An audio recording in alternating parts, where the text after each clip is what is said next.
Hey, audit and fraud friends and family. I got a question for you. So, our jobs are all about trying to identify and mitigate risk.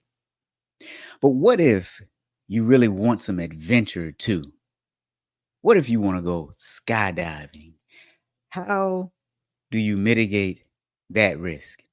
All right, stay with us today as we talk about the perilous parachuting. Everybody ready? Let's go.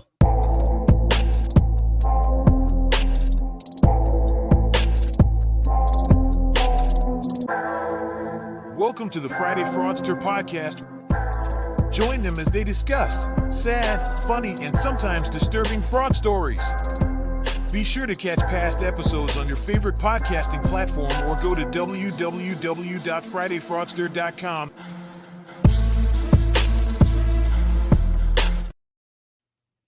All right. So look, you heard the intro. Have you ever gone skydiving? Would you like to go skydiving? And if so, how do you mitigate the risk associated with skydiving? Because there are several risks, right? One of the risks is you might die. And I think that's a significant risk. So without further ado, let's bring her up. Christine, Yes. have you ever gone skydiving? No. But yes, I want to. You want to. Yeah, it's on my bucket Ooh. list. So why is it on your bucket list? Why do you want to go skydiving? Why not? I am a thrill seeker. I love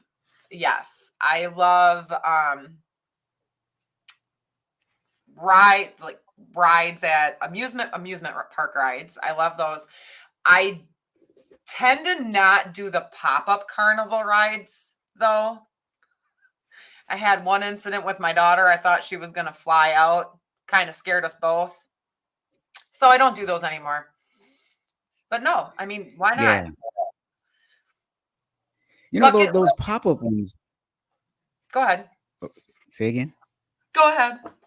Now, I was about to say those pop-up carnivals are real dangerous because, they come in and they put them up in a few days and then you ride around and things fly off. But skydiving now, that seems very, very risky because there's a lot that you have to do in order to go skydiving. You have to prepare. You have to have a plane, have an instructor. And then for everyone, I think for everyone, your first jump has to be a tandem jump where you're with an instructor. So there's classroom time. And then your first jump is in tandem with an instructor. So you ready to do all that? Yeah. And it's worth the risk, huh? Well, I guess it all depends. How many people have died going skydiving? I mean, you don't hear about it on the news. I mean, I don't. Yeah. You really don't hear much of it on the news. You're right. They actually say, from a statistical standpoint, you're more likely to be in a traffic accident than you are to die skydiving. That's what they say now. But for how many people are constantly driving in their cars, there's not that many people jumping out of planes every single day either. So I kind of try to look at that stuff like the Freakonomics guys do, like, oh, this sort of thing, no different than, oh, you're more likely to die in a car crash than flying on an airplane. Okay, well, how many millions of people are driving on the road every day? Do you know what I'm saying? I don't think it's the same equivalent to the number of people flying in the United States. Please let me know if I'm wrong. But that's my That's theory. a good point. That's a very good point. Now, Marsha is here and she's saying hello. Hey, Marsha. Thomas is here. We've got a few LinkedIn users, and I don't have my window open today, so I don't know who you all are today. Leslie, good to see you. And Michael. All right.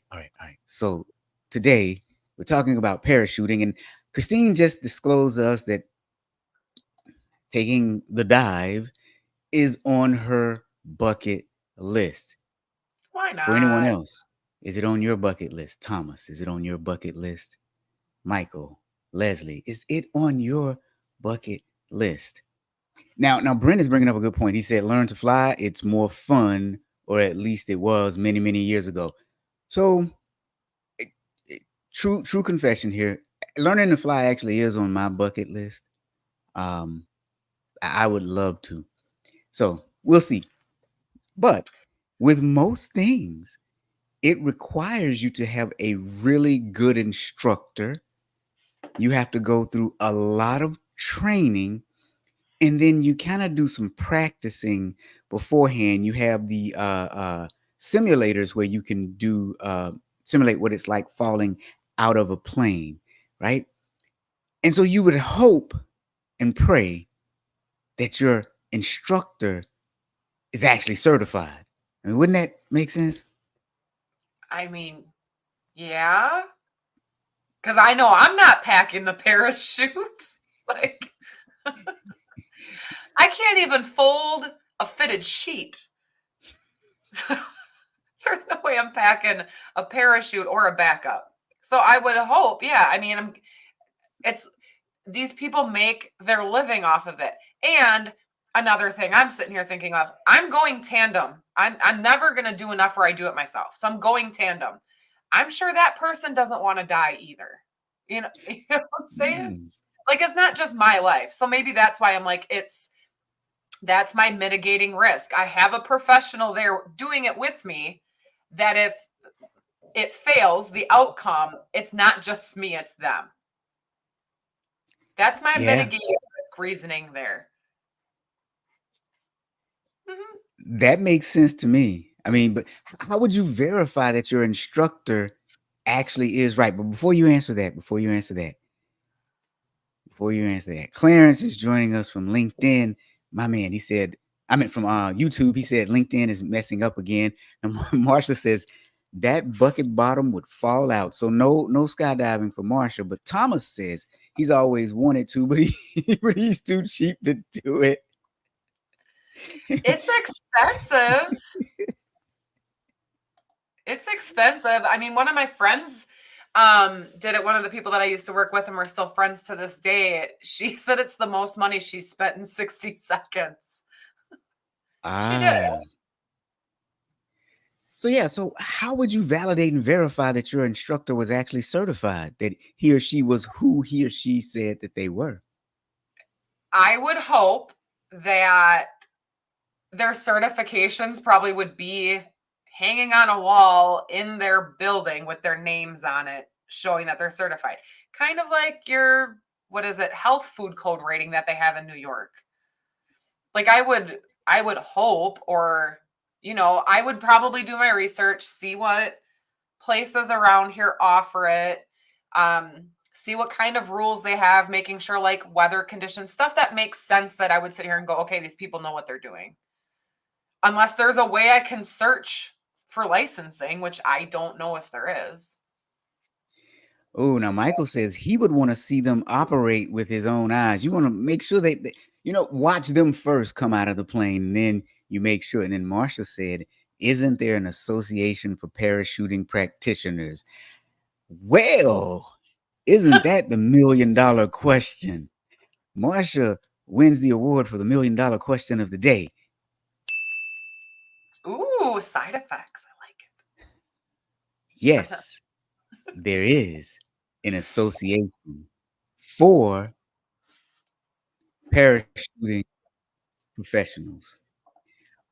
Unfortunately, the guy that we're talking about today actually, well, faked his certification.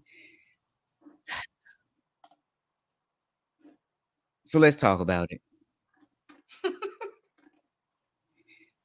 The skydiving instructor was found guilty of fraud and identity theft.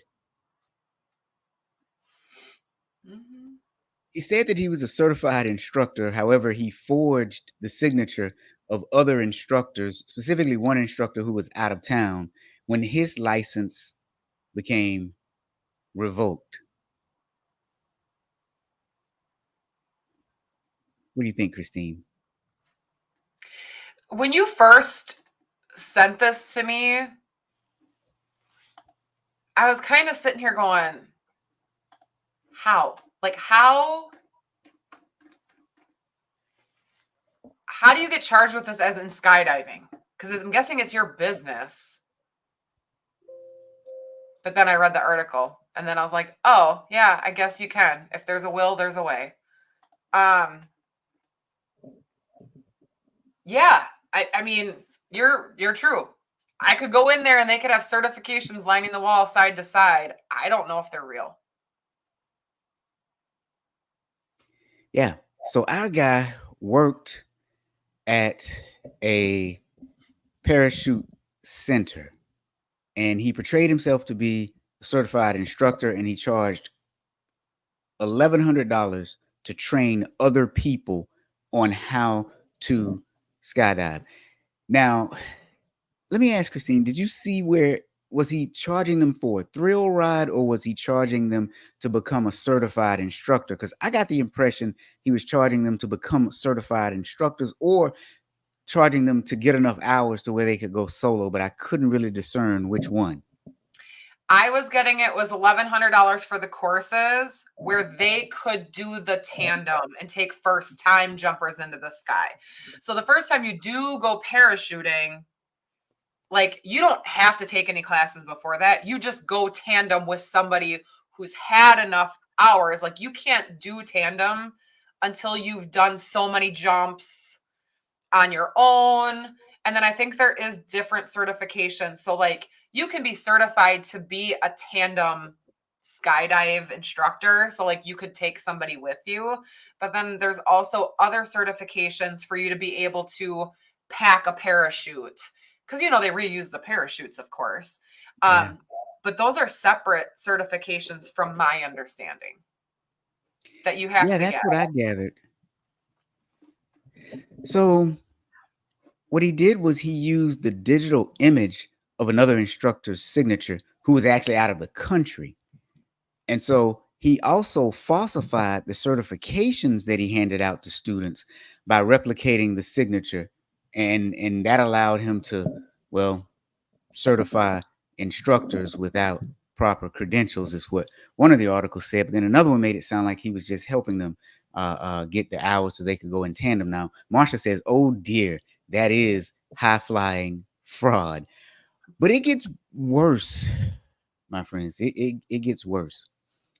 The center where he worked, the FAA, the Federal Aviation Authority, had investigated this center on multiple occasions for a variety of infractions. Actually, it had investigated the facility, oh goodness, since, I can't find the exact year that they started investigating it. However, they were raided by the FBI in 2018.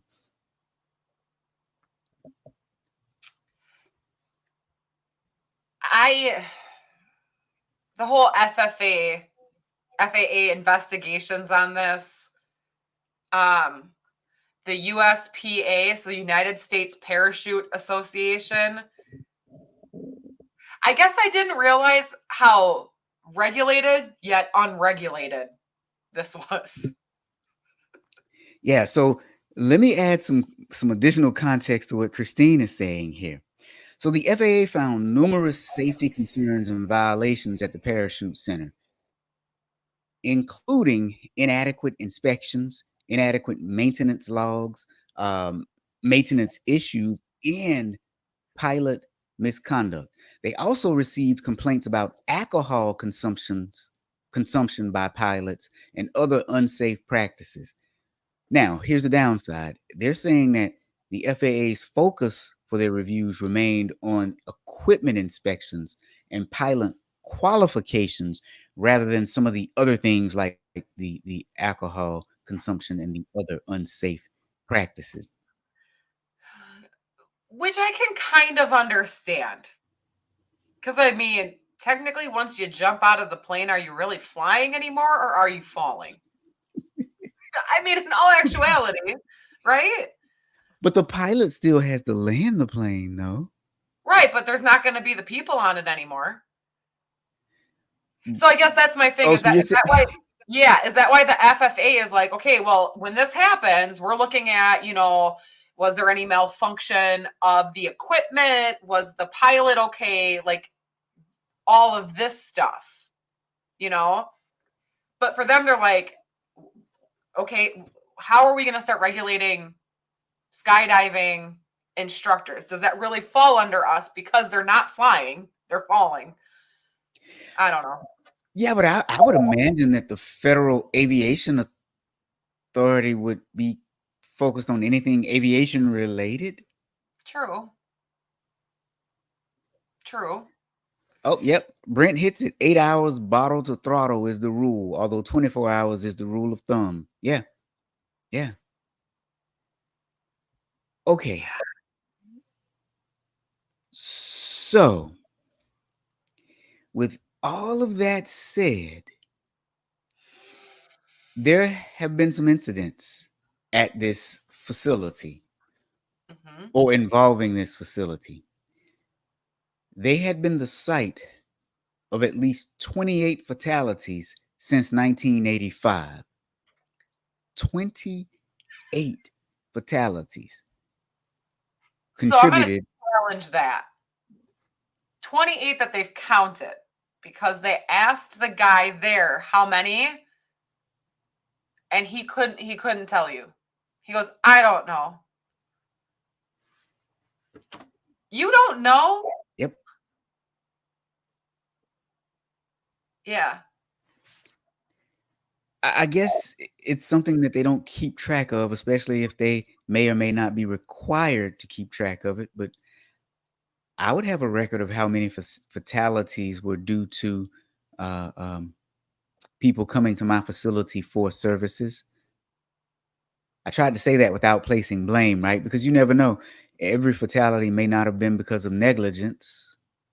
Some of them may have been, none of them may have been. But what we do know is there's a long history of fatalities at the facility.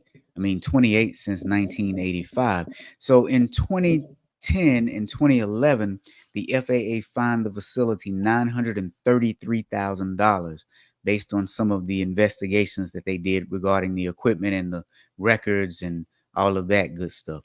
So they saw a problem or two and they actually fined them for those types of issues. Yeah. It's I just don't know. There's some stuff that's being said in this that really. So the USPA, which is the United States Parachuting Authority or whatever they call themselves. The USPA has no obligation to anyone concerning his or her skydiving activities. All references by USPA to self-regulation refer to each individual person regulating or being responsible for him or herself. Okay, I understand that. But these people aren't jumping out by themselves. They're tandem jumping. Now, here's what's interesting. His trial was only 7 days, and uh, he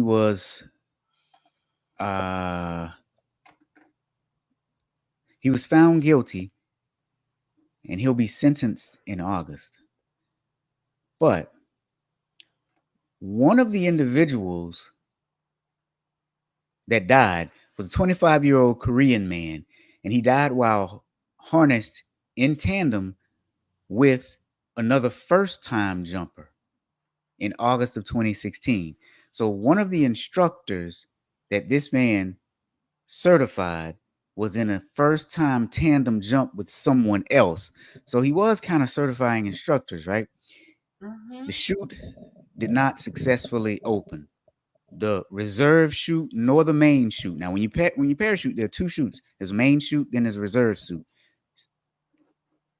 Neither one of those chutes open. And so both of these individuals, well, they fell to their deaths. There was a $40 million lawsuit against the center's owner, the parachuting center's owner. As of July of 2023, the San Francisco Gate contacted the mother, and she said that none of the money has been paid out. So he was training other people who were going to be instructors, and these instructors were going to go on tandem jumps with others. Now, he also falsified certain records in order to certify these other individuals. So, what I'm wondering is, I wonder why. Um, I, I wonder why he wasn't charged with murder. Do you think they might be waiting to see how this one goes? And seeing if they can get him charged with this. So it's almost like that level, kind of like you've seen it. I've not seen it, but listening to Dateline, there has been where if they can't get a murder conviction, the family will try doing a civil case first, and then sometimes that can help the other case. Yeah, I guess I don't know how ironclad is the contract that they sign before they go jumping, all the little verbiage that you're signing and stuff. I mean, I don't think that gets you out of a wrongful death suit, but could that bring criminal charges? Yeah, because they're saying that he can face up to 20 years in prison for each count of wire fraud, and then 2-year sentence for aggravated identity theft for the identity theft. Uh, what is the charge for murder? So would that be what?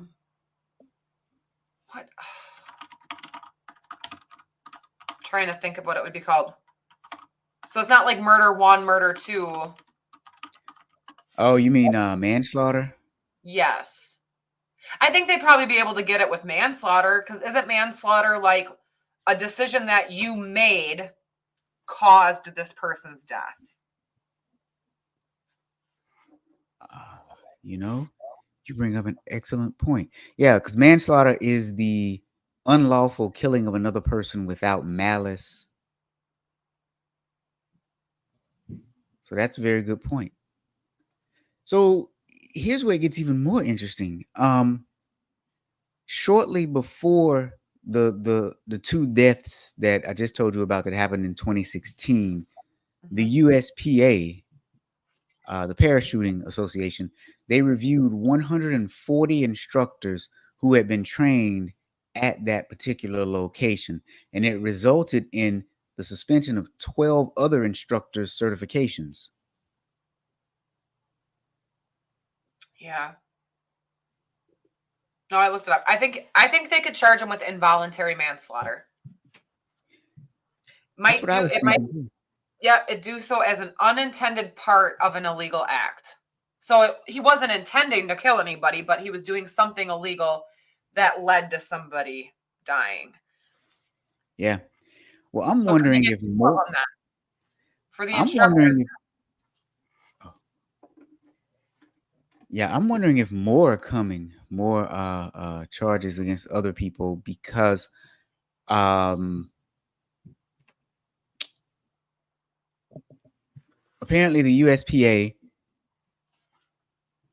refused to tell reporters if they revoked these gentlemen's membership. So they revoked their certification, but they could possibly still be members of the association. So, and it's a private organization, so it's not subject to open records laws like a bunch of other certification agencies that are run by states. Mm-hmm. Well, I think that was what kind of shocked me even more. This was in California. California has some of the strictest laws that are out there when it comes to consumer safety. I mean, usually when we see anything come down in the banking industry to protect consumers, it always is generated out of California first. I mean, heck, don't they have cancer warnings on their French fries when you go through fast food? I don't know, do they? I swear, I've never been to California, but I swear I heard that. Now that would be wild if they did. Huh. I hope we have Very. somebody from California on here. I'm looking it up. Google. Yep, Prop 65. Oh, wow. amazing. That is amazing. Wow. Yeah. So yeah, they had incidents that the local news covered over the past several years. So, okay, if you're just joining us, we're talking about a parachuting incident where a gentleman was charged with wire fraud, primarily because he was charging individuals $1,100 for parachuting courses. Unfortunately, he lost his certification and shouldn't have been doing that. But also, with their certificates, he forged the name of instructors who were certified. So he was charged with wire fraud as well as identity theft. And he's facing up to 20 years in prison for each count of wire fraud, and I think up to 2 for the identity theft. Now, it gets worse because not only did he accept money from them and train them, there were several deaths associated with the center in which he worked. You know, the one thing it didn't say is if he was the trainer for all of the 28 deaths. It didn't say that. No, and I don't know how long he had worked there. Yeah, very true. So his tandem examiner rating was suspended by the USPA and UPT in August of 2015, which means he could no longer conduct tandem instructor courses on his own. He continued running those tandem instructor rating courses without authorization. He concealed his suspensions from tandem instructor candidates. He falsely told students that he was a tandem examiner and led them to believe they could obtain their tandem ratings through his courses. Never told them that he was suspended, and he helped the students fill out their USPA and UPT rating paperwork to further the impression that the students would legitimately get their tandem ratings through his courses. And he essentially took the signature from an actual rated tandem instructor and copied and pasted it on the student's paperwork that's sent in to get their license to do it. That's insane. And I think the other part that is really concerning is the FAA investigated this location and found several instances of non-compliance with laws, rules, and regulations, and also determined that allegedly there were accusations of pilots being drunk on the job, and they didn't really look at that. According to many news sources, they didn't really look at that, according to news sources. So, wow. I don't know. I think I'm more shocked. We all honestly, we could do data research right now, right, Rob? We're not going to get the true numbers because guess what? They're not required to report deaths. Yep. You know, and it gets a little bit more interesting too because, well, so there was a $40 million lawsuit brought against the family that owned the facility in 2021, on top of an FAA fine of $933,000. So where did the $933,000 figure come from? Like what made up that calculation? How did they come to that figure is what I'm wondering. And then as consumers, how can we actually vet some of these skydiving places before we take the plunge? I have a feeling I'm probably not going skydiving anymore. Me or you? Wait, me? Oh. Kind of like I told you before this, I was like, I don't know. I mean, it's still on my bucket list, but I can't scratch it off my bucket list unless I do it. So do I just die with it on my list? Probably. Yeah, I don't think your husband's going to let you go skydiving. He wanted to come with. Have you told him about this story? Oh, wait, so you're not going to tell him about this story? No, I will. Oh. I will. I mean, if we're going to do it, we might as well wait until after the kids are gone and graduated. So it's at least for another, like, 6 to 10 years I have before I'll do it. Ah. ah. I don't, So and then, yeah, go ahead. here's what I'm kind of wondering for anyone who is listening after hearing this story. If skydiving was on your bucket list, has your mind changed at all? If it was on your bucket list, has your mind changed at all? I've thought about it, but you know, you have these what do you call sky you have these places that let you do the simulations, the skydiving simulators, and I'm told that that is almost like the real thing. So I would So probably do one of those first. it looks like you can register for the United States Parachute Association and do a check. So you can look up their credentials. I don't know if it costs anything. I'm not signing up for it because I'm not going to use Okay, it right now. that's awesome. Now Marsha says her mind was 100% changed. Not going. Oh, not going parachuting. Um, that's wild. Like, right? Like, how would you even have the audacity to? Okay, there are people who lie about their credentials all the time. Right, that happens. But to then certify other people and then steal another instructor's signature in order to say that you've certified them. How does that even work? Somebody asks you, hey, who was your instructor? And your certificate says one thing, but then you told them something else. Like, how does that even work? I don't know. I want to mention the really crappy part about this. So the gentleman who died with the instructor back in 2016, he was an 18-year-old. Him and his friends were going skydiving because they had just graduated high school. It was about a month after they graduated. His mom was there. She took the boys. She did mention they were out to eat dinner the night before, and the boys were joking around about one of their parachutes not opening. He said a prayer before he went up.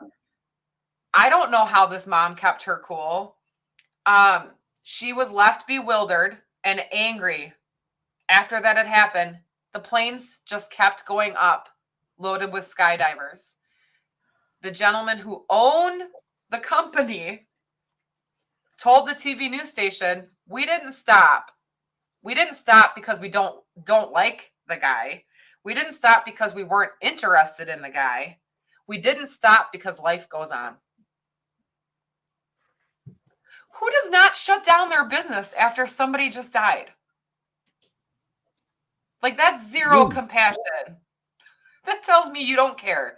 You don't care about your customers.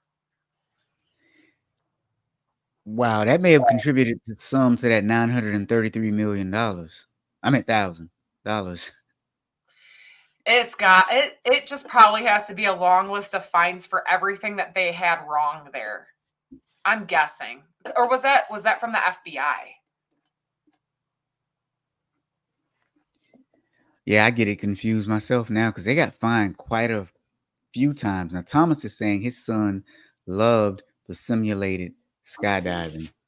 Mm-hmm. Yeah, yeah. I'm. It makes you rethink, especially when you see that they had almost 40 deaths in a few years. You're talking about the voluntary self-reporting Yeah, the voluntaries. for the USPA. Yes. According to its data, there were 10 fatalities out of an estimated 3.65 million jumps in 2023. Many so-called drop zones, including the Parachute Center, where this happened, are not members, and their numbers are not included in the reports. Oh, wow.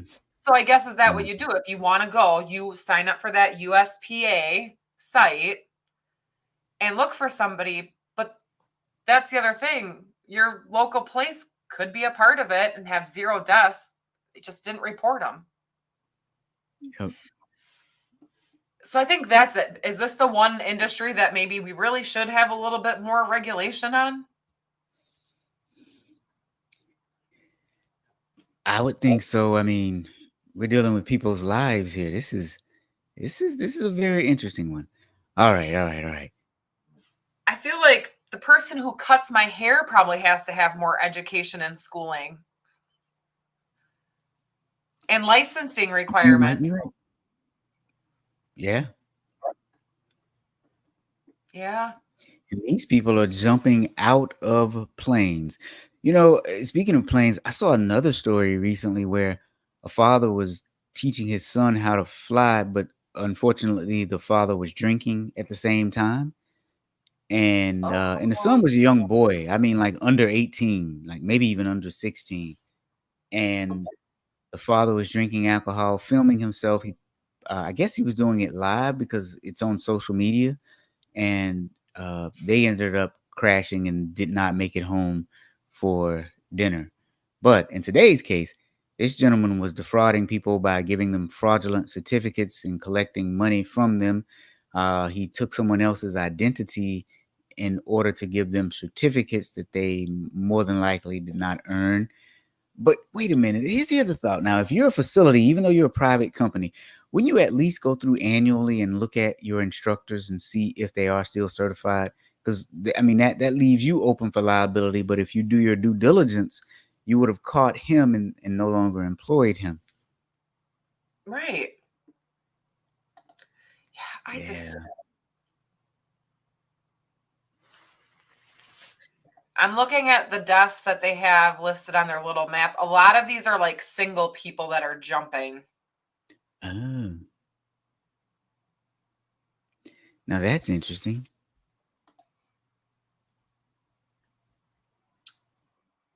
2 members of a skydiving team tangled. They both died Ooh. after crashing close to one another.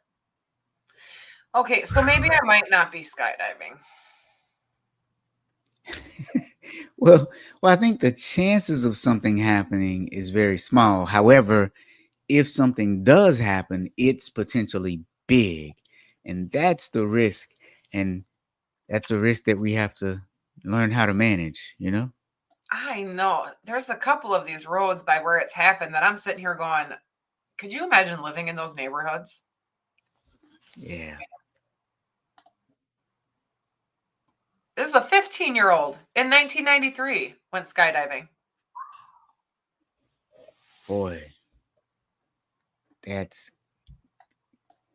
I thought you had to be very 18. interesting. Okay, I got to stop looking at the map. This is very All depressing. right. So, anything else? Did you find anything else in the story this week? No, I didn't. I don't say it kind of. I feel bad because there's a part of me that feels like from the guy who owns the company to the guy who did this, there's no remorse. I wonder how much he got in total. Did you find that? They said that they don't know. They haven't been able to tally it. And that's kind of weird to me as well. It's kind of weird to me. I just feel like, oh, okay, so you're going to get more years in prison for the wire fraud. I don't know. But it always goes back to the biggest thing that they get people on is wire fraud. Um, and I'm guessing that's the easiest thing to prosecute. But it looks like, or it seems like there may be some deaths attributed to these people, specifically to this center, some fraud, loss of actual money. He was convicted on or found guilty of the identity theft as well. So that's another thing. But anyway, if you are thinking about skydiving, go to the Parachute Association's website and look up your instructor to make sure that they are certified. Make sure that you watch what they do and that you're comfortable with the things that are done, because apparently there are quite a few deaths related to at least this particular location that we were talking about today. I think I'm more shocked it's just taken this long because this happened in 2016. Yeah. Yeah. Yeah. It happened a while ago. All right. So, ladies and gentlemen, thank you for joining us this week on the Friday Fraudster, and we'll see you next week. Bye.